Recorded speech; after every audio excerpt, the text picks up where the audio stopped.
The views expressed and the opinions given by the individual host and their guests do not necessarily reflect those of Para X, its affiliates, or its sponsors. Merry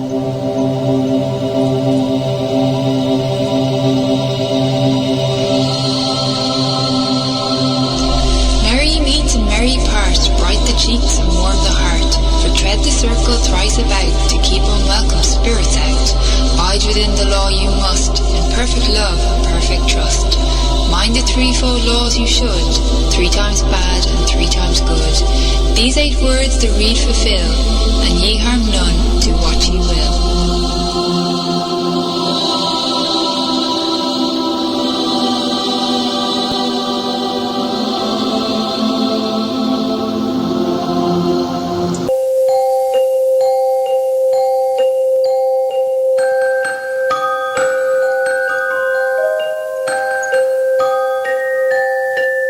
Welcome to Stirring the Cauldron on the Para X Radio Network. And now, here's your host, Marla Brooks. Merry meet everybody and welcome. Our guest tonight is Patricia Telesco, and we'll be talking about her book, Cooking with the Kitchen Witch. Patricia is a passionate wordsmith and fusion cook with 30 years of experience. She's an herbalist also, lecturer, Wiccan priestess, who has written more than 60 metaphysical titles, including The Witch's Book of Wisdom, Kitchen Witch's Guide to Magical Tools, and Cat Magic. I like that. So put on your virtual aprons, everybody. And if you're listening live in the Para X chat room, feel free to ask questions or comments. And if you're floating along somewhere else in the universe, you can also join us at the chat room at paraxradionetwork.com. Hi, Patricia, and welcome. Hi, thank you for having me. Oh, it's a delicious book, and I'm happy that you wrote it. And so, yeah, it's a good thing. I have to tell you, I had held that book in my heart for over a decade. I stopped writing for a while for a couple of reasons. I had children that were coming up on teenage years, and I needed to kind of be near hearth and home instead of running around the country and giving lectures and focusing all my time on books. Yeah. But I also started to feel like that my voice might be becoming irrelevant. I know that's a silly thing to say. But I was getting older, and I'm thinking, maybe younger voices, it's time for them to come into the picture. And then about a year and a half ago, I realized I really, really missed writing books. So that's how the second part of Kitchen Witch's Cookbook came about. Even though it's a completely new book, but in the same spirit of the Kitchen Witch's Cookbook, it just is a little bit more, I guess not professional, but expands on everything I've learned since the first book in terms of cooking and techniques and symbolism and meaning. The more you do, the more you learn. Mm-hmm. Yeah. And when I first started cooking for my husband, the only thing I knew how to do was mac and cheese out of a box. People laugh at me when I tell them that. So, it's true. I spent a whole year where I took a different recipe out of this cookbook my sister gave me because I think she felt I was going to starve otherwise. And every night I made something different. And by the end of that year, I was completely in love with flavors and flavor combinations, and I felt confident in making certain things. Mind you, we do not talk about the cream of Brussels sprout soup. Okay. It is just awful. I don't know what inspired me to make that dish, but yeah, that was a night when we had pizza on, speed dial. Yeah, well, thank God there was. But I'm guessing that there's a difference between witches who are cooks and those who are kitchen witches. So what's a kitchen witch as opposed to, the rest of us that are cooking? I think that really it's just recognizing the sacredness in food. You don't have to be a gourmet cook to put together a mindful meal for your family and instill it with your love and your happiness and your energy, and then serve it out to them. You can pick out the ingredients symbolically, or you can just make it because you know your family loves it. My mom always taught me, don't cook when you're angry. And boy, she was right. Anytime I did, I had ended up with a whole table full of angry people by the end of the night because unwittingly, that energy flowed over into the food. So I don't think it's about being gourmet. I just think it's about being mindful, And even that stupid box of mac and cheese can have meaning, especially if your family loves it. Hey guys, I know it's not fancy, but we're going to have that mac and cheese tonight, and we can sit around the TV and just have some time together. Yay. It takes us back. Whoops, sorry, I just said it. I was just going to say that that box brings us back. Yeah. And you can always add stuff to it. It's like, you got extra cheese in the fridge? Pour more in there. There's never enough cheese. Just like there's never enough garlic. I'm for sure. One of those people. Forget the onions too. Yes. Or add some spices. If your family likes a little onion powder, put a little onion powder in there. There are so many things that go together naturally that also work together naturally from a correspondence perspective. One thing means health. Garlic and onions are both health. Cheese is a love food. And it also, I think, is a great thing to fix when you want to smooth things over in something. Use the cheese as kind of the smoothing sauce and then enter in on that discussion while you're eating. You can be as creative as you want to, but you do not have to be the Gordon Ramsay of witches. Yeah, he's never mind. The warlock. No, I understand, but I mean, no, I love him. I mean, he's good. He really is. But he's kind of witchy sometimes. That's part of the good thing. But you know what? You were talking in the book that kitchen witchery isn't simply a method; it's a philosophy. You want to explain that? Well, to me, everything begins at the hearth. If you look at our history, even our ancient ancestors, everything started there. They darned their socks there. They taught their children there. That's where family traditions were repeated and oral traditions were remembered. So that spot is an altar in and of its own right, even if it has an electric stove there. And it's just a matter of looking at it from that perspective. And that perspective extends beyond the kitchen. I mean, I don't know about you, but I grab, snacks and bring them into the living room or into the bedroom or wherever, of course, outside. So what are you doing? You're transporting the energy with you. So it goes through your entire house. You can literally make life an act of worship simply by being mindful about how you use your sacred space of the kitchen and the home. Don't let people stomp all over your sacred space. I have rules in my house. If you're going to fight, you go outdoors. That is, to me, a part of being a kitchen witch, because that says, no, that's not what this place is about. This is a sanctuary. This is where people are supposed to relax and enjoy and feel safe. It is not a place for fighting. Little things like that. I have stupid little things that matter to me. I like to have this little box of smalls in the kitchen. And I call them smalls because they're like this little neat tool for this and a little neat tool for that. But they have to go back in that little box, because if I can't find them, I become a very grumpy witch. And so I make people aware of these things. Not everybody who comes into your home is automatically going to be aware of, you don't touch Mama's spoon, or whatever.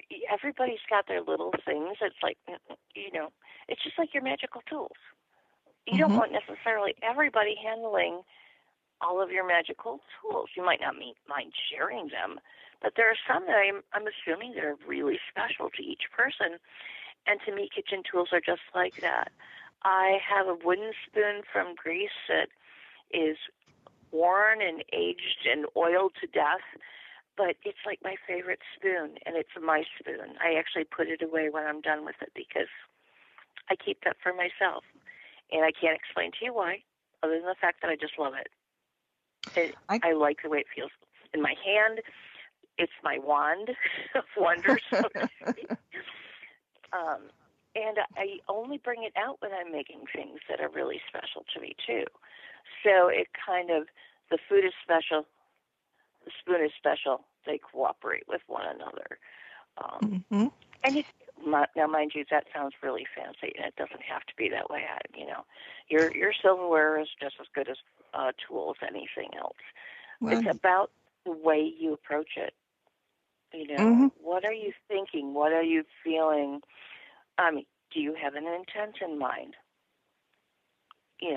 Keep it in mind. Do you want to add an incantation or, burn some incense or, speak an affirmation or whatever you want to do? Do you want to add those things? Do you want to stir clockwise for positive energy? Do you want to stir counterclockwise to spell negative? It all sounds like it's complicated, but it's not. The more you start being intentful in your home and in your culinary or kitchen magic, the more it becomes natural. And after a while, it just is. It becomes part of who you are. It does. And, when you were mentioning tools, for some reason, I didn't, when my grandmother died and things got scattered all over the place. And so I didn't have anything from the kitchen.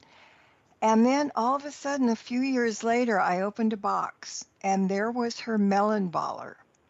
And it was, what the old ones look like. And so the paint was coming off of there. And all of a sudden, here comes a melon baller of all things. And so, that... And I bet you were also excited, right? Yeah, well, I thought she was standing over and said, well, you didn't save it, so I put it there so you'll find it someday or something. It. Yeah, but it was really strange.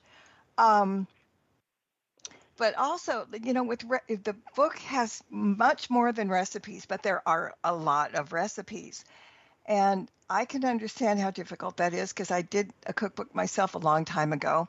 And it was something that my grandparents had a delicatessen way back in the 1930s. And oh, wow. I thought it would be a cinch, if I sat down with my aging grandmother before she passed away and I asked her, where do you keep your recipes? And she said, they're all in my head. And she says, I never wrote them down. Thanks, Grandma. Yeah. That's not helpful. It's a pinch of this and a handful of that. And, that was kind of difficult. And so, I had help of other people from the family that kind of knew some of the recipes because they had written it down when they were watching and it was good. But, it's very difficult sometimes to get recipes. So where did you get yours? Or to perfect them. Yeah. Well, or to perfect them.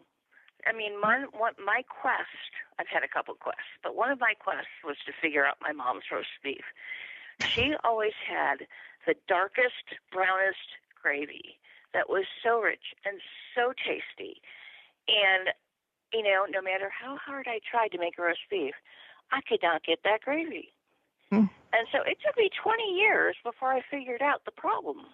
And the problem was that they're shaving off all the fat these days. The fat was where the flavor was. And so I started using beef tallow on top of the roast beef so that it melted down and started creating that wonderful, deep, dark, brown, yummy gravy that's probably horrible for you health-wise, but tastes great. Yes. And so that was I remember my grandmother, God, I was so young, but I remember to this day, we would go to the Adirondacks every year to see her. And as soon as I got there and had a chance to unpack, she would send me out to the pond and have me go picking huckleberries. And I'd bring them all back. And the next morning, she'd get up at oh my God, probably 4 a.m., if not earlier, and start cooking from scratch. She'd make these yeast huckleberry muffins. And you would wake up at 6 or 7, and that smell was all through the house. There's no way you could stay in bed. I swear. It was her magic. We'd come running down the stairs and have breakfast, but she had a rule. Guess what? You eat, you clean up. That was her magic. It was her little trick. Not only did she get us out of bed and feed us good food, but she got a crew to clean up the kitchen afterwards. Mm-hmm. And do I think my grandma knew anything about magic? Probably not. What she did know is how much she loved doing that for her family. Mm-hmm. I swear to God, I could hear her hum. Those la-da-da-da-da in the kitchen, and you'd be like, she's so happy. This is what makes her happy. And that just kind of blossomed into all those aromas and all those memories and all those feelings. Mm-hmm. My mom's recipe was pretty much the same way for me. Yeah, of course, as I got older, Trish gets something into her head and she has to do it. I'm a little bit like that. And we decided that we were going to start working on perfecting ribs. Pork ribs. Mm-hmm. I burn beef ribs. I don't know why, but they don't like me. So I decided to have a non-aggression pack with beef ribs. Mm-hmm. There you go. And so all of us, now I should explain, my oldest son is a chef. My middle child went to the Culinary Institute of America for baking. My youngest son is a fantastic griller, and I'm kind of a mix of them. So we all caught the culinary bug. Mm-hmm. And, which is great, except for my waistline. Oh, well. I need a spell that makes food not put weight on. Oh, yeah, but that probably wouldn't taste as well anyway, even if we tried. It probably taste as well.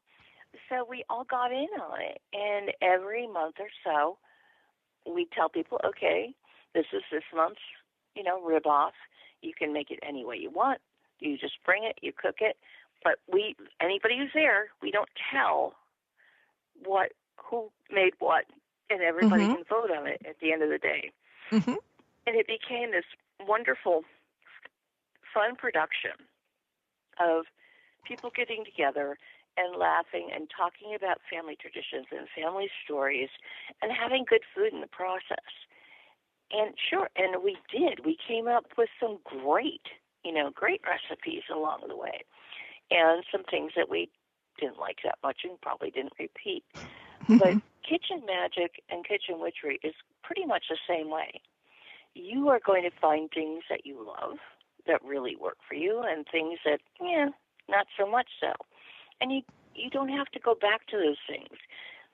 There aren't any real hard and fast rules here.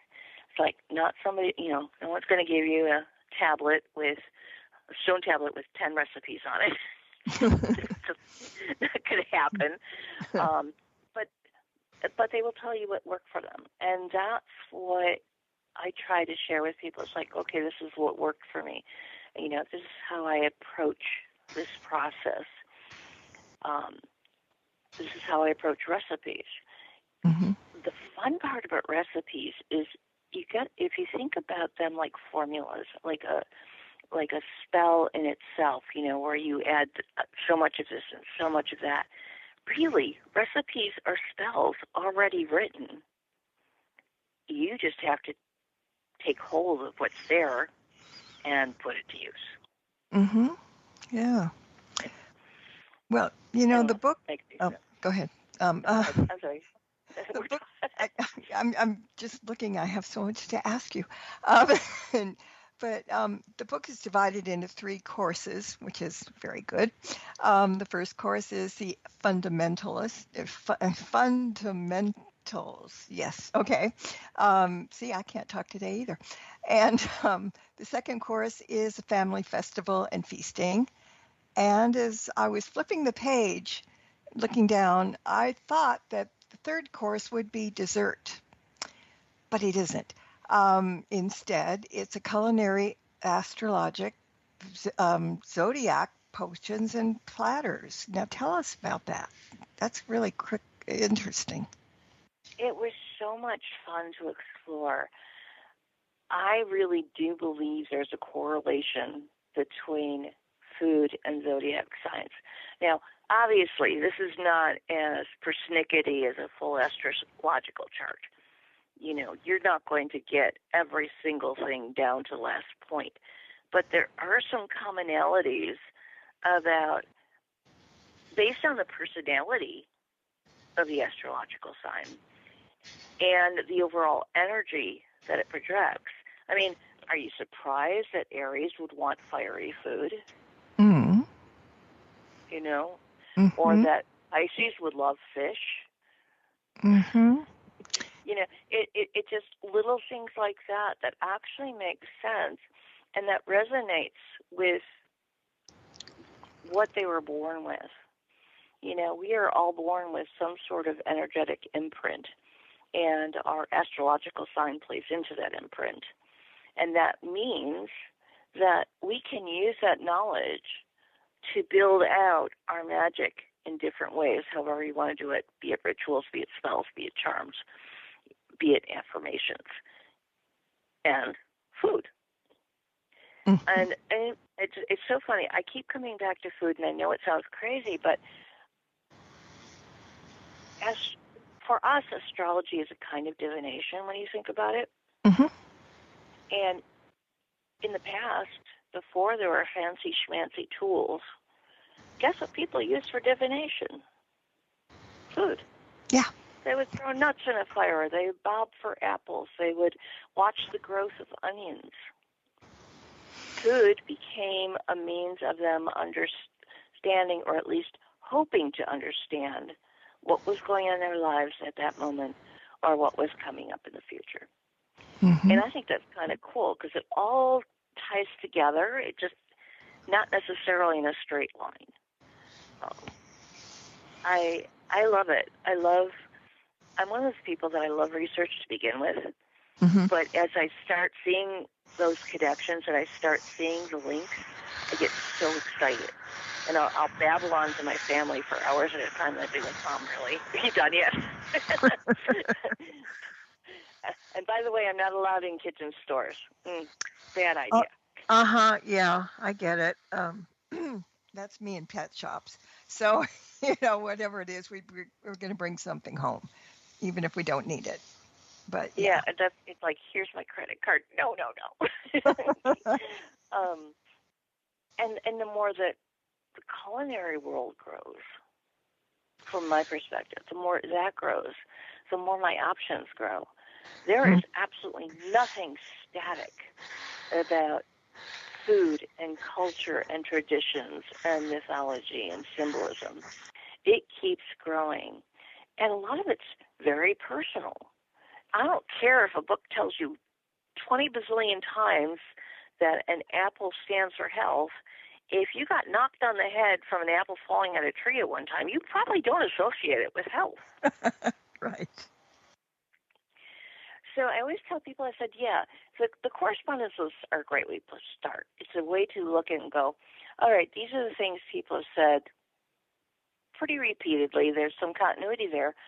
But if you don't take into account your personal experiences, you are overlooking a wealth of information that is far more powerful and far more individual and far more intimate than anything you're going to find in any book anywhere.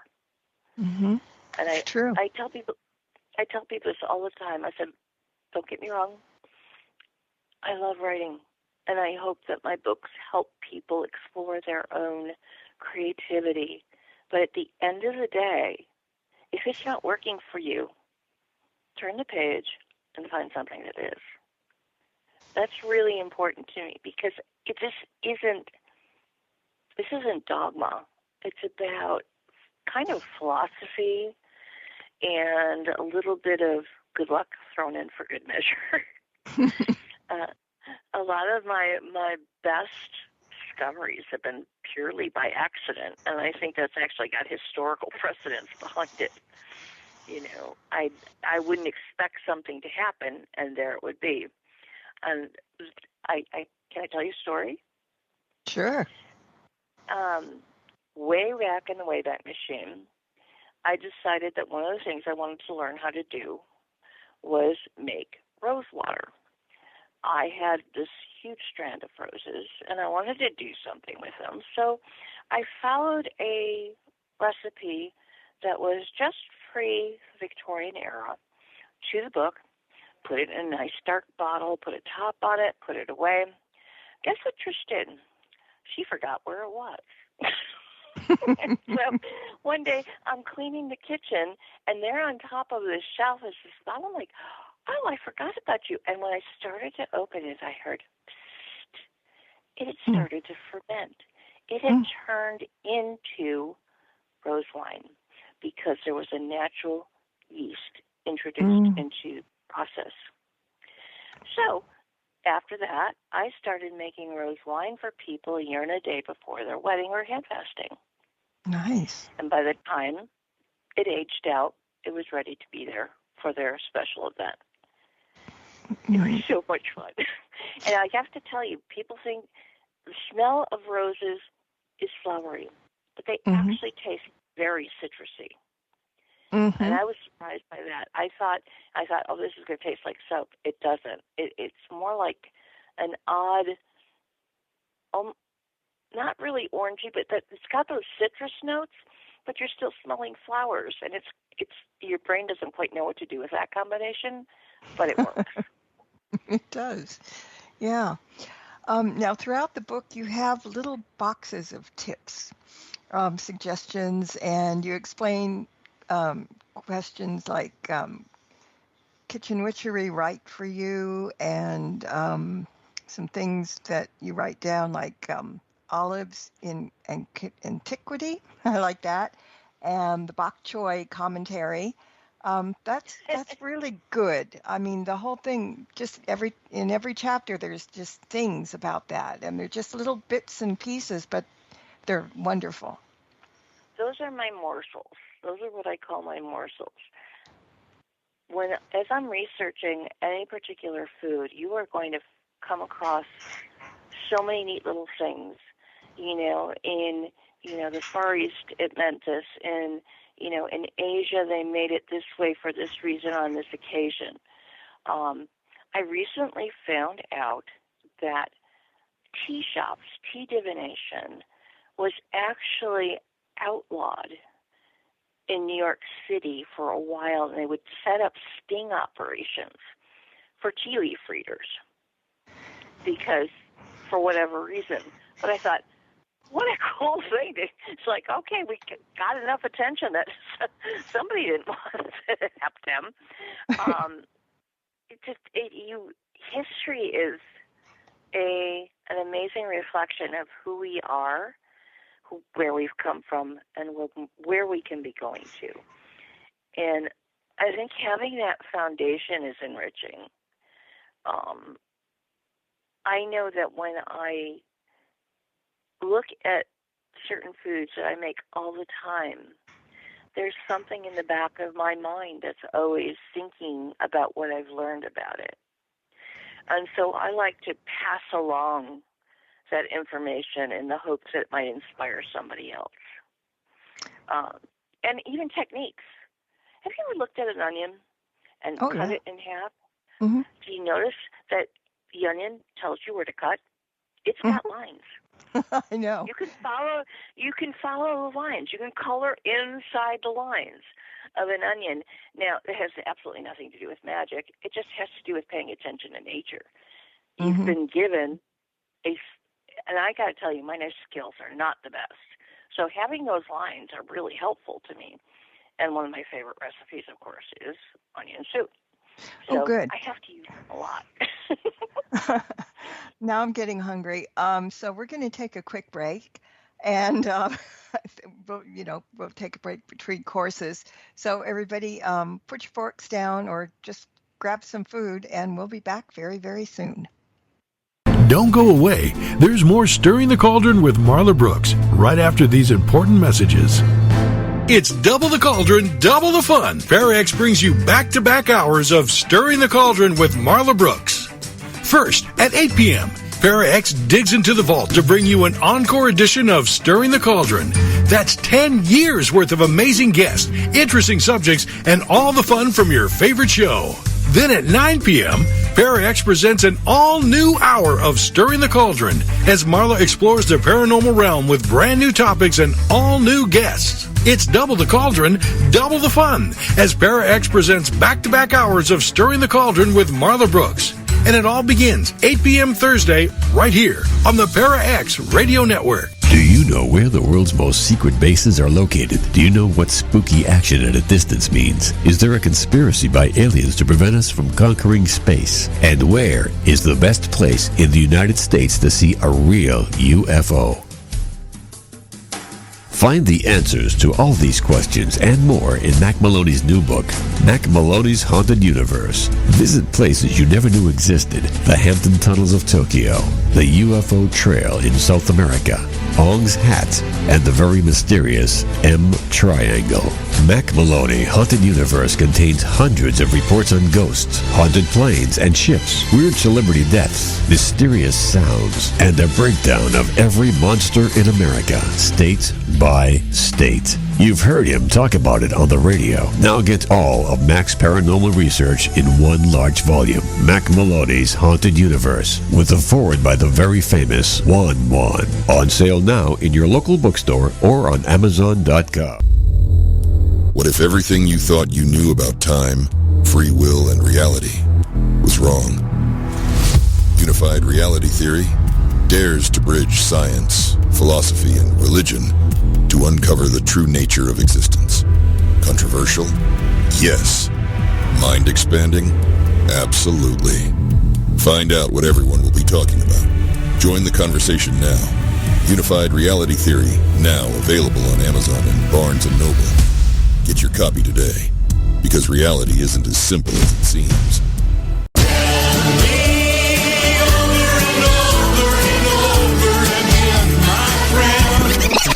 Hi, Barry McGuire here, inviting you to come along with Marla Brooks and let's start stirring the cauldron together on Parax.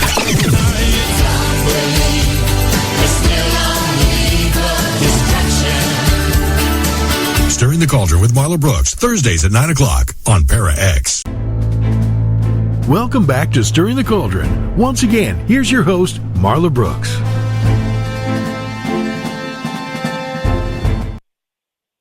And my guest tonight is Patricia Telesco, and we're talking about kitchen witchery. And I can't say that 3 times fast, but I'm not even going to try. Nice, I don't feel bad. Thank you. Let's talk for a minute about some of the fundamentals in kitchen witchery. What are the goals? I think being true to yourself is probably the most important thing. You know, kitchen witchery is very intimate. It has to do with your space, your feelings, the things you love to make, your family, the sacred space of your house. So you really have to stick true to what you know to be you in your heart. You know, you can't fit a round peg in a square hole in kitchen witchery. That's not the way it's supposed to work. You shouldn't have to force it. It should become something that's natural and flowing and joyful and fun, and dance in your kitchen and play with your food, which is against every rule in the kitchen, but I love it. One of the things I tell people and I like to talk about is the spellcraft of substitutions. All right, you come across this really cool magic recipe. You like the idea, you like the food in general, but some of the ingredients aren't really high on your list of yummies. So that's where you go looking for substitutions. And the beauty of substitutions is that they can work right into your spellcraft. You can look into things that you know you, your family, your guests love, and swap them out for other things in the dish that they don't, so long as they make sense. Thankfully, the web has tons and tons of places that you can look up and say, substitutes for X, Y, or Z, and it'll give you a list. Now you have some place to start. And if you already know what some of those things mean or symbolize to you, you probably already have your answer. And if not, you hunt down a few correspondence lists and then determine what's going to be best so that it maintains the continuity of your brew. God, I've got hiccups of all times. I'm so sorry. Some of it's appropriate.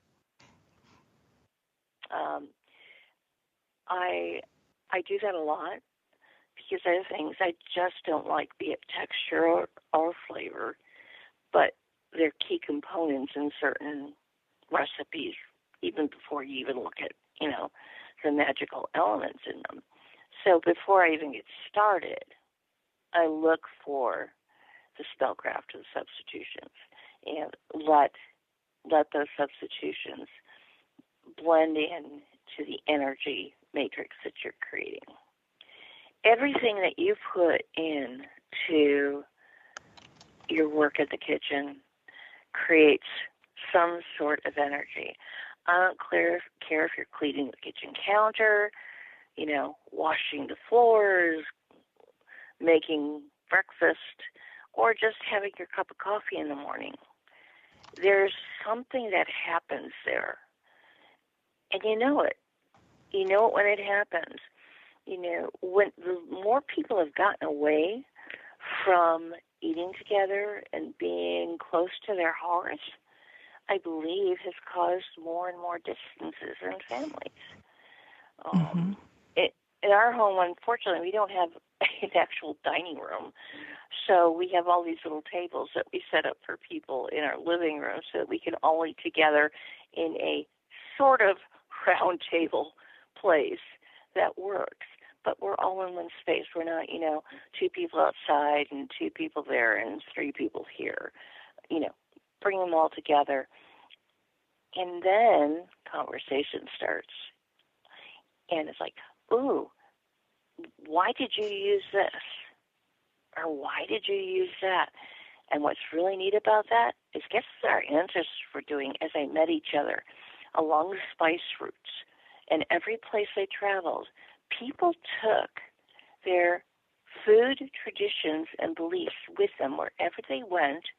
And when they met other people, they would exchange those things and cook together. And all of a sudden, you have a whole new dimension of wonderful things happening because people are sharing from their heart and their hearts. And as I said, it's not all about cooking, because your kitchen is only one part of your home. But to me, it's really the heart of the home.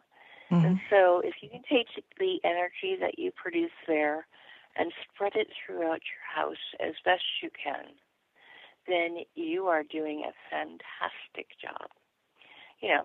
You might want to use lemon on fish, but you can also use it in your wash water to clean out negative energies throughout your house. That's a very simple example, but it works. It's like salt. Salt is one of those all-purpose, cleansers, purifiers, and it's also a symbol of promise and respect. Salt of the earth type of thing. Don't overlook sayings; they have meaning. I like looking up what little sayings food has, because inevitably it shows you a little bit of what people thought of it for years and years and years and years and years before you ever even were born, let alone thought of becoming a kitchen witch. Yeah. Now, okay, let me talk a little bit about part 2, which is things like potion notions and slow simmer magic, potluck possibilities. And so can you talk about either a potion or a couple of recipes you want to share? You know what? My favorite recipe is my 5-onion French onion soup. I make my French onion soup very weirdly. I find 5 different types of onions, and I cut each onion in 4 sections. 1/4 of each onion goes in to be completely pulverized. The next one gets minced. The next one gets diced, and the next one gets sliced. Now, what this does from a purely cooking perspective is you get layered textures. Additionally, you get layered flavors because all onions have that little profile that they taste a little bit different. And then you add your stock and your Worcestershire and your wine. But I love making it not necessarily so much for its magical input, even though the 5 onions can be earth, air, fire, water, spirit. But I do it because my family likes it. The first 2 times I made it, I went on a quest. I love French onion soup. I'm sorry, I'm addicted. I probably need an intervention. But I spent years tasting it at different restaurants and going, I like that, I don't like that, until I finally came up with this process. And the first time I did it, everybody liked it. I mean, there wasn't one person, even the kids who I might have expected onions from, liked it. And I was so thrilled, and I think that happiness from that discovery fills that recipe every time I make it. My sisters actually ask for it in place of birthday cake. I don't blame them. How cool is that?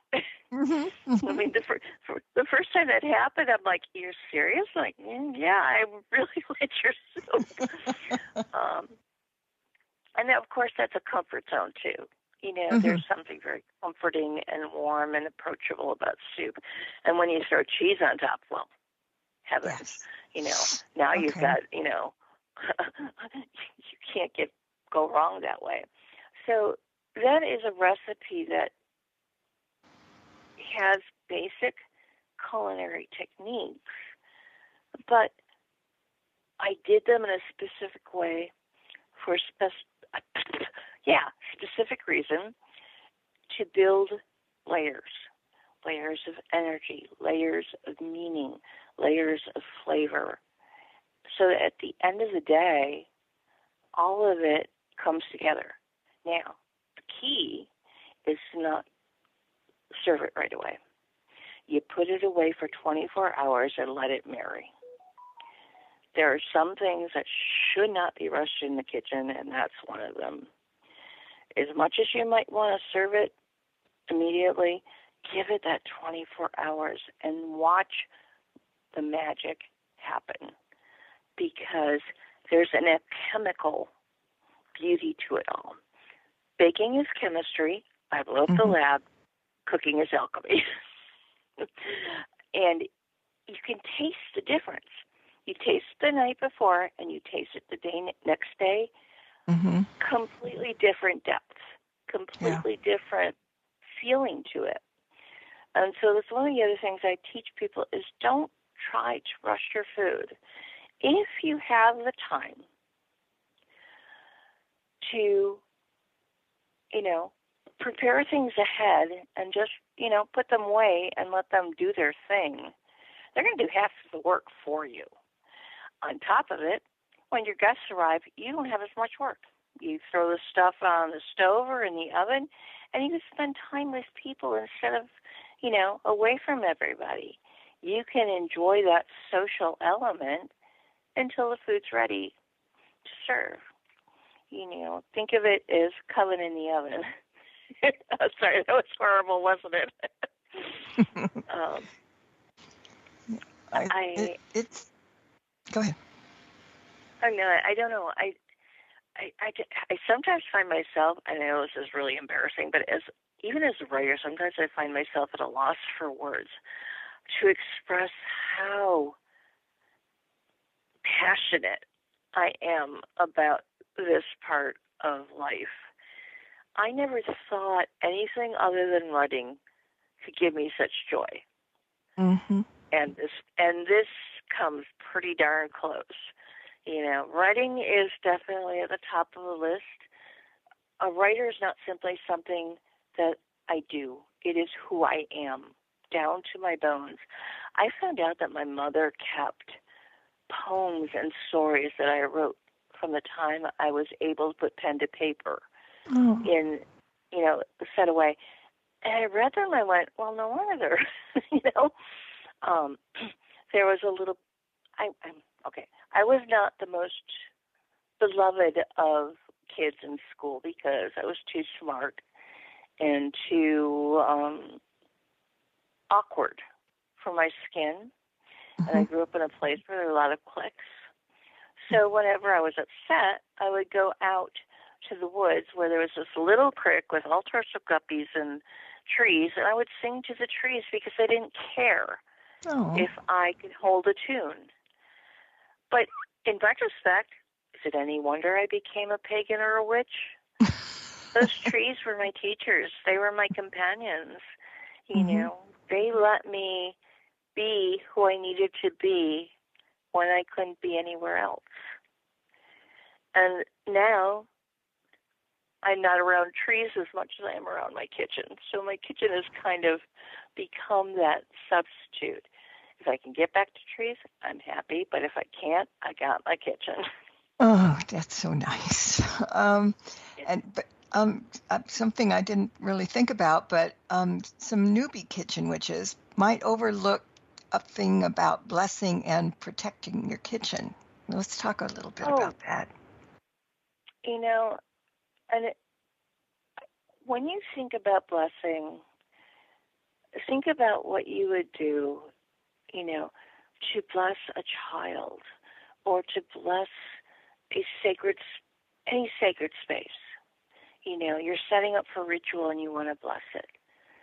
So how does that translate into your kitchen? I think it's really important to do that, not just once, but on a regular basis. Because let's face it, our homes, our lives are bombarded every single day with all this sorts of negativity, a lot of which we have absolutely no control over. The blessing is meant to revitalize, re-energize, to re-inspire, to keep that positivity inside your home up rather than letting it constantly diminish. Everybody's a different way of doing it. Some people like to pray, and some people like to walk around the room with, repeating incantations. Mm-hmm. Some might visualize, some might meditate, some might put up, little statuaries or, crystals that are meaningful and protective.